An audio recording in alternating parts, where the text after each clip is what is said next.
Тыңдармандарым, шырмалған тағдыр 7-8 бөлімдері. Қазым саясатқа кетемін деп компанияны Мәрт деген жігітке тапсырды. Ал Жиһангер мен Ахмет екеуі бізге тапсыратын шығар деп күтті.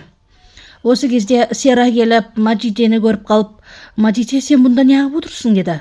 «Отбасылық қобдишамыз бар еді, осындай еді. Соны сатайын деп келгем» деді. «Онда бізбен бірге жүрсеңізші, біздің қасымызға отыр» деді. «Жоқ, рахмет, мен осы жерде отыра берем» деді Маджиде. Ясмин келіп, жанның не бүлдіргенін біліп қойып, барлығына «Бұл жерден шығамыз, өрт болып жатыр» деді. Қазым болса көк түтіннің қасында қалып қойды. Өзі ауру ұстап қалған сияқты. Маджиде де көк түтіннің арасында қалып кетіп, бір кезде есінен тана бастады. Көзіне біреу көріне бастады. Қазым, «Маджиде, есіңді жина! Маджиде!» деп айқайлап. Сөйтті де Маджидені көтеріп сыртқа шықты. Барлығы дабырап Қазым мен Маджидені іздеп жатқан еді. Сол кезде Қазым Маджидені көк түтіннің арасынан әрең алып шықты. Жедел жәрдем келіп, Маджидені тексерген кезде Ахмет келіп, «Маджиде, сен мұнда екенін неге маған айтпадың?» деді. «Сені үйіңе мен апарып тастайын» деді. «Жоқ, рахмет, керек емес» деді. Ахмет болса Маджиденің қонақ үйіне, яғни бөлмесіне жасырын камера орнатып қойған. Оның кіммен кездесіп, үйіне кім келіп жатқанын аңду үшін. Есікті тақылдатқанда ашша Қазым келіп тұр екен. Қобдишасын әкеп беріпті. «Саған қарыздар болғым келмейді» деді. Сол Маджиденің біреумен кездесіп тұрғанын Ахмет камерадан көріп қалды. Сол кезде Маджиде «Қазым мырза» деп Қазым мырзаны құшақтап алды. Бірақ не үшін құшақтап тұрған өзі де білмейді. «Рахмет айтайын деп едім» дейді. Сол кезде Қазым кетіп бара жатып, артынан тағы да жүгіріп шықты. «Қазым мырза, сізге бір күш итерді мені» деді. «Мына алқа үшін итерген болуы мүмкін. Мен ондай нәрселерге сене бермеймін» деді Қазым. «Бұл жаңа нәрсе емес, ескі нәрсе» деді. «Бірақ мына алқа менің алқам емес. Сіз бір нәрседен қорқасыз. Мен неден қорқам? Мысалы, менен қорқасыз, және өлімнен» деді. Ахмет жүгіріп келіп қонақ үйге Маджидеге кім келгенін көрем деп ойлады, бірақ біле алмады. Сөйтті де қонақ үйде тұратын жігітке келіп, «Мына қыз кім?» деді. «Қалыңдығым» деді. «Нериман тұрып, Маджиде келмеді ме?» деді. «Жоқ, мен ғой қасында отырған» деді. Маджиде анасына қоңырау шалып, «Саған хабарласқан адамдар телефонын алма, қарыздарынан құтыласың, мен саған ақша аударам» деді. Маджиде кір жуатын жерге келіп, киімдерін тастады.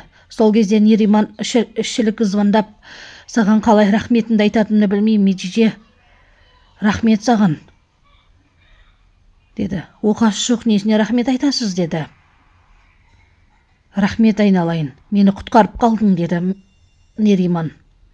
Сол кезде Нериман жерде жатқан кірпінің суреті бар алқаны тауып алды да Қазымның біреумен жүріп жатыр деп ойлады. Қазым дәрігерге келді.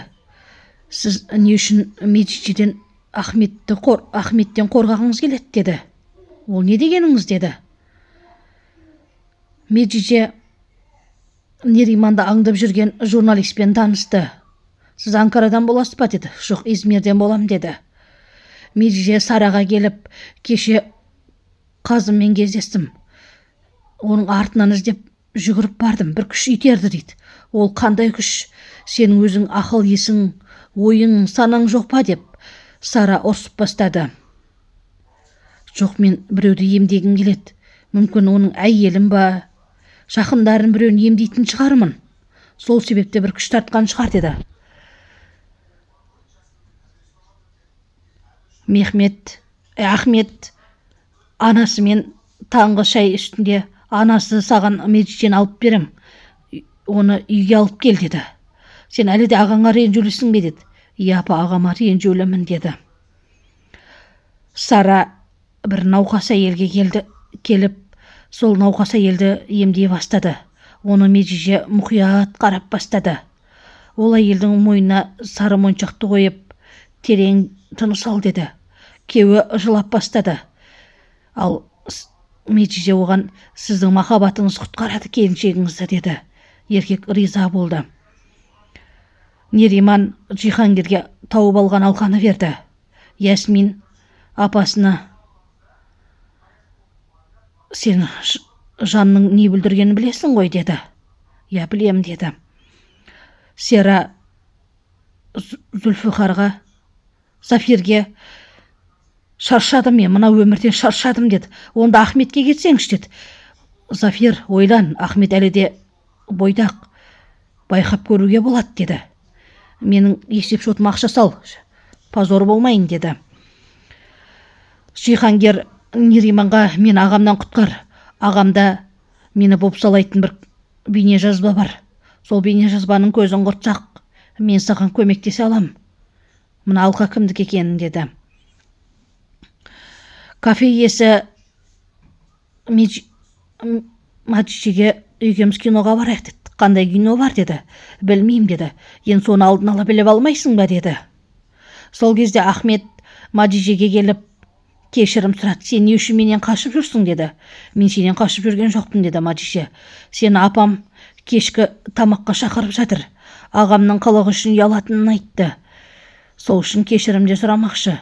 Үйге кел, апам шақырып жатыр деді. Жоқ, бара алмайым деді. Неге? Деді. Ағамның қылығы үшін мені жазғырасың ба деді. Жоқ деді. Ахмет Меджиденің анасына оның қарыздарын жауап беріп көмектесті. Ал анасы оған рахметін айтып жатыр. Рахмет, Ахмет деді. Сіз қандан боласыз ғой деді. Я, сіз туралы Меджиде көп айтқан деді. Ой алла, ол көп сөйлемеуші еді ғой деді қандан. Қазым Зафирге келіп, Зафир, өзіңе мықты бол. Осал жеріңде білдіріп қойма. Сен құласаң, мен де құлайым деді. Фильмнің жалғасы бар. Арнама тіркеліп кетеміз.